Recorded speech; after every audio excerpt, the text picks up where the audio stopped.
Welcome to day 2 of 30 Days of Change, Growth, and Elevation. I am Kay Nicole, and today we are going to talk about how to handle self defeating thoughts. Okay, let's get into this. First of all, let me say this, and I say this from my own perspective. There are a lot of people, a lot of posts, a lot of videos of how to stop negative thoughts, and there is shame with having negative thoughts. Put it like that. People feel so guilty for having a negative thought. People feel so bad for having a negative thought. And I am against saying stop it to stop having negative thoughts, periods. And the reason why is because our brains are going to process positive and negative things regardless. And it's a natural way of the processing of the brain. Some things are just going to come off negative due to the experiences that you had. And it's not about, oh my God, you should never have a negative thought ever. What? That's not even normal. That is not normal.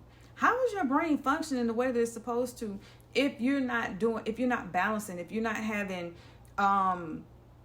a thought on one spectrum and a thought on the other spectrum? That's not normal. You're not going to see everything in a positive light. You're going to have those negative thoughts. Things are going to happen. Even to the most happiest people, they're going to have negative thoughts. So it's not about stopping completely.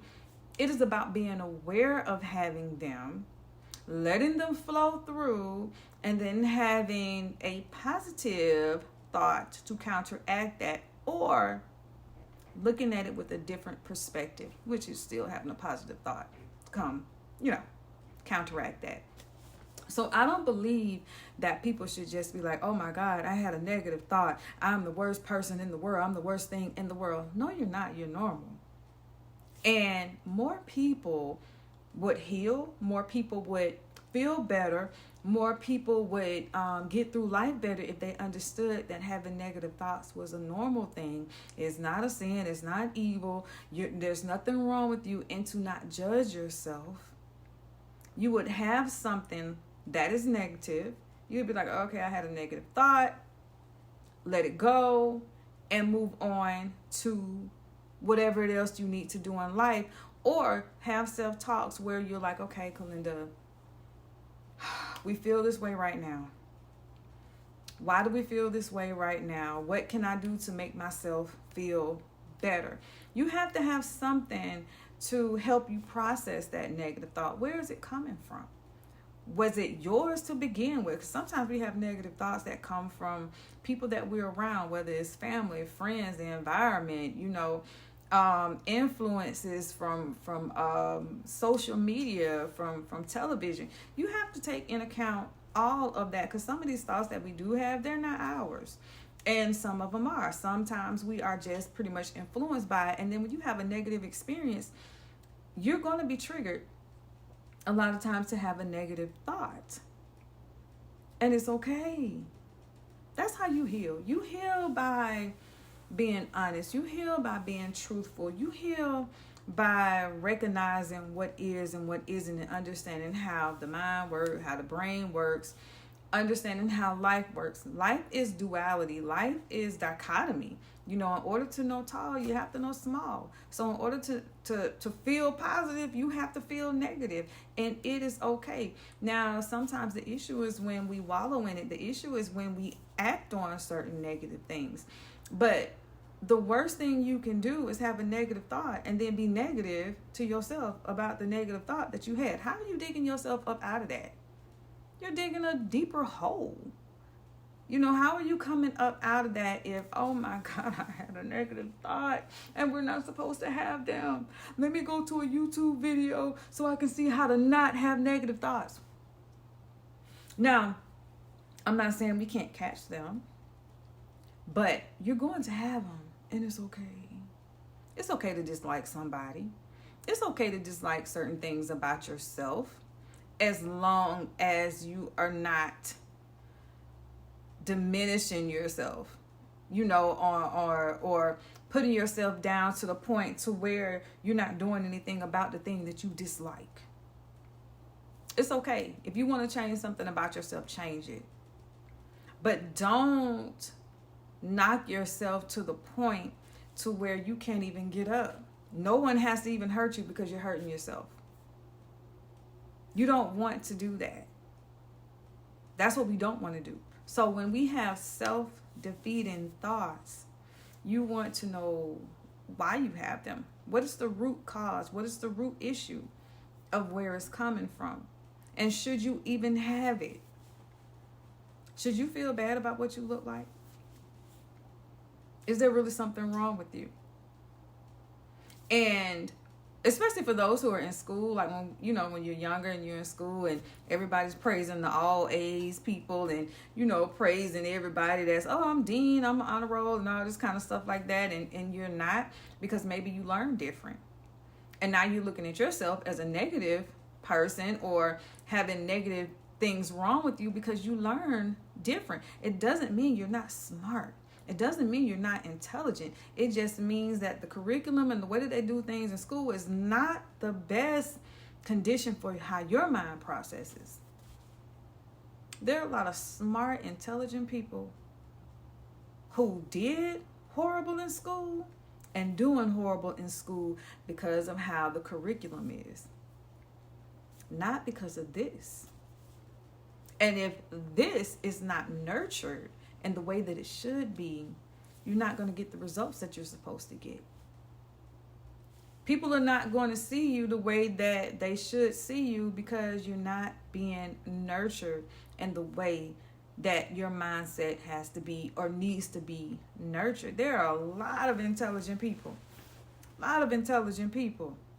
Creative, smart in so many ways. But because their mindset is not being nurtured, they have self-defeating thoughts. They don't believe in themselves. You may not be great in school, but you're a great artist. You may not be great in school, but you're a great orator. You just speak good. But, math, you're not doing great in. And then we take this from childhood into adulthood. And then what do? You don't apply for certain jobs because you feel like, well, I can't do it. You don't even try entrepreneurship because those skills have not been nurtured within you. And you are having self-defeating thoughts because of what you went through. So one of the things that I tell my son who learns different, I tell him all the time, I say, you are hella smart. They just teach different in the school. But that has nothing to do with your intelligence. That has nothing to do with how bright you are, how how you're going to turn out in life. You just process things different, and it's okay. I process things different. I didn't realize that until I was out of school because I used to think, dang, what in the world is going on? Why can't I understand this? Why can't I comprehend it? And then when I got out of school, because let me tell you something, I was a self-defeating queen. Oh my God. Yes, I was a self-defeating queen. But when I really began to understand myself, and that's the other part of self-defeating too, you have to know who you are. That's going to kill a lot of those self-defeating thoughts. When you know who you are, you're like, oh, shiznick now. I know who I am. I may not be able to do this like they want me to, but I can do this like that. And when you begin to know who you are, you will accept. Check this out. You will accept what you can't do with your head up high. Okay? Because I'm sorry, there's just some things that you won't be able to do. That's just how it goes in life. I know it's it's really good to tell your child or to tell yourself, oh, I can do anything. It's really good to say that, to build yourself up. But let's be truthful. It's going to be some things that you're not going to be able to do. And what you do is you get somebody else to do it for you. Bam. That's how you handle that. So when it comes to self-defeating thoughts, you have to know who you are. You can't worry about what other people think, what other people say, what other people do. You have to focus on yourself and what you want in your life. You have to know who you are. And you have to understand that it's okay to have negative thoughts because it's part of life. We're going to have them. There's, once again, dichotomy. There's duality. There's two sides of the spectrum. You're going to have negative thoughts. It's not about not having them. It's about understanding where they come from. And it's about understanding how to process them. And then having something positive to come through. That's all it is.